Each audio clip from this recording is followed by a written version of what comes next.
Elon Musk is buying Twitter. But to be honest, Twitter should be happy that Elon Musk is buying them. I saw this news a couple of days ago, just like everyone else. Woke up in the morning, went on Twitter, because Twitter is an app that I use daily. I am a very, very avid user of Twitter, and I'm starting to enjoy Twitter a lot more. Every day when I check Twitter, I find something new. It's the way I discover news and information. And when I saw a new 13G, 13F filing that Elon Musk now owns 9.2% of Twitter, more than most institutions do, I was honestly amazed. I was honestly shocked. And as I dug deeper into it, I started realizing that this had to be happening a lot more strategically from Twitter's perspective, more than Elon's perspective. I do not think that Elon woke up one morning and says he wants to own billions of dollars worth of Twitter. I think he paid $3 billion for his shares. I believe that Twitter approached him. I think Twitter realized that their stock was in the gutter. They were doing a horrible job in monetization, and we're going to talk about why they do a horrible job in monetization. And that they needed somebody cool. They needed a rock star. As of today, Elon Musk is now on the board of Twitter. When you're on the board of directors of a company, it's a pretty big deal. It doesn't mean you have full influence over the company, but it does mean that your opinions, your thoughts, your ideas matter in those board meetings, and they can potentially influence the outcome of the company. Now, let's go into Elon's Twitter just to give a little bit more context around who this guy is. 80 million followers on Twitter. If we go to his social blade, which this thing is going to really make you it blew my mind. I don't know if it'll blow your mind. Elon Musk, on average, gets 100,024 people a day to follow him. I mean, I know on social media when you're a celebrity or whatever, you just constantly have access to more people, but that means the Twitter algorithm that has 300 million daily active users is recommending Elon Musk every single day to hundreds of thousands of people, and out of those people, 124,000 are following him. So you've essentially got a rock star on the platform. It's kind of like Mr. Beast on YouTube. If Mr. Beast left YouTube, YouTube wouldn't die, but YouTube wouldn't be the same as it is. Elon Musk is Twitter. He controls the flow of information, he controls the attention, and he controls the narrative of what happens on Twitter. So as of yesterday, 18 hours ago, when he put out this poll, do you want an edit button? I fundamentally believe, and obviously he spelled yes wrong, just to have a little fun there. I believe that this is not him being this Carl Icahn type of figure, taking all of this action and now trying to impose his ideology on the company. I believe that he was working with Twitter, and this was planned months in advance before this actually became a thing. The reason for this is because if we go to Twitter's CEO, Parag Agrawal, he quote tweeted the tweet last night and said the consequences of this poll will be important. Please vote carefully. Parag is not the type of guy to say, please vote carefully, right? That's kind of like Elon's thing. This is when he was selling his taxes. He was like, hey, please vote carefully, because if you say yes, then I'm going to sell a bunch of stock to be able to pay my taxes. All of this stuff is being done in a coordinated manner. I think that Twitter and Twitter's management realized that they should lean into the narrative of Elon being a rock star, which is why ultimately they're appointing Elon Musk to their board. This stuff doesn't happen on accident. You don't just wake up one morning and buy $3 billion of a company if you don't think you're going to have some level of influence in the company, which I believe Elon thinks he's going to have, and that's why he ultimately decided to make this purchase. Now, another reason this is incredibly important is if we just look at Twitter stock. Twitter stock has been what's the word? Decimable. I don't even think there's a word to describe it, mainly because I don't know the word, but the word is bad. It's been bad over the past 7-8 years that they've been public. So let's see. They IPO'd here at around $29, and they ran up to 74. And since then, they ran down all the way down to $13 at one point. This was in 2016. Then they made their way back up. They got up to about 44, then came down, stayed flat. 23 as per April 2020, which was probably the height of the pandemic. And then they ran up to $80, which was in the most craziest bubble that we had, February 2021. You bought anything, it was going up. And then they went back down. And this green circle, or this green box as we're seeing today, this is when Twitter was at $30.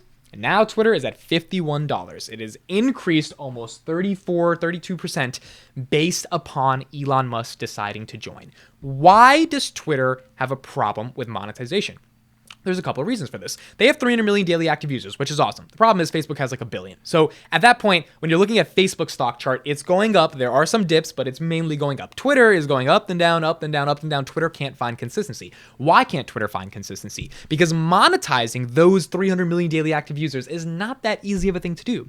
And the reason for this is because the nature of the product itself, which is why I think Elon ultimately invested, because he loves the quick, fast-paced microblogging approach to the product. You put out something, there's a culture, you put out memes, there's GIFs, there's a way to interact, there's a way to find your voice on Twitter. It is ultimately a platform to discover even more written word in terms of articles and Substacks and all of these different things.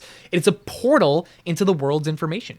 The problem is, monetizing that is not that easy. Just because you get a bunch of people in one place does not mean you can monetize them with a bunch of ads. People are scrolling through Twitter, and when they see promoted tweets, honestly, it's kind of cheesy. Like when you see someone promoting their own tweet, it doesn't feel like you want to follow them. There's a more organic,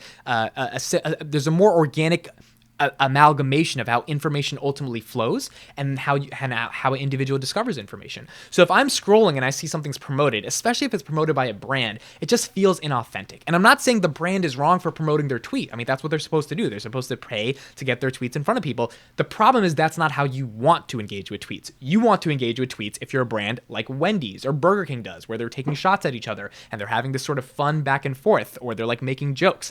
That's how people want to see brands engage on Twitter. And the ironic thing is you get way more organic discovery and distribution as a result of doing that.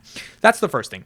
Number two is that even though Twitter's data, in terms of if I tweet, hey, I want Dunkin' Donuts, and because Twitter is basically a pseudo search engine for words, and they say, oh, this person says they want Dunkin' Donuts, we can put our machine learning algorithms and just give them a Dunkin' Donuts advertisement. Like, it's that simple in terms of how to serve ads on Twitter. And then if you retweet something about Dunkin' Donuts, they can factor that in. There's a bunch of different variables to be able to influence the monetization.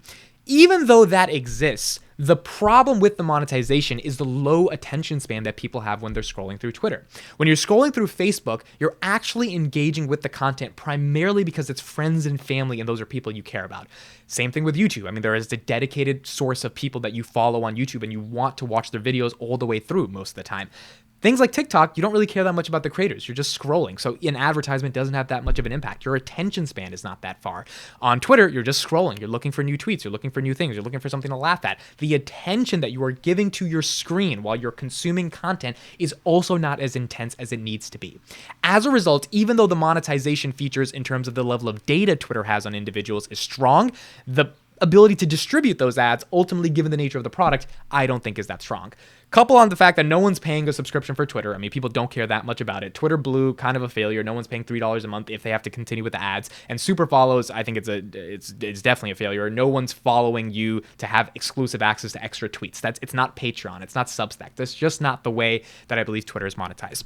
So how does Twitter solve this problem? The only way that I believe Twitter can solve this problem is if they get more users. If Elon Musk is able to become a rock star and get the Tesla cult and fanatics to prop up the Twitter stock, not just from a share price appreciation perspective, but more importantly from getting a cult following around the nature of the company and wanting it to do well, which is what they do around Tesla, then I believe more people will use Twitter. Twitter should have 1 billion daily active users. Twitter is one of the most powerful social networks in the world. The amount of opportunities, connections, and people that I've gotten from Twitter, and I have 4,000 followers, which is relatively not that much in the grand scheme of people on Twitter, has still been phenomenal. Even if you have 100 followers, it can still lead to so many different connections and meeting so many different people. It is incredibly powerful, but the monetization is not there yet. I think the only way they solve that is if they get a lot more users, or if they get a lot more features to keep users more engaged while they're using the product, so they have a better chance of showing them a stronger ad experience. If Twitter can do this, Twitter has a chance to win. And I think Twitter knew this far before Elon Musk decided that he wanted to have a controlling stake in the company. And I believe that Twitter thought that Elon would be better for them versus Elon thinking it would be better for him to have Twitter. Now, on top of that, I think he also wants to protect free speech. And the one thing I'm really concerned about is what's going to happen when someone says something controversial and Elon says, no, we shouldn't let it go, and management says we have to let it go.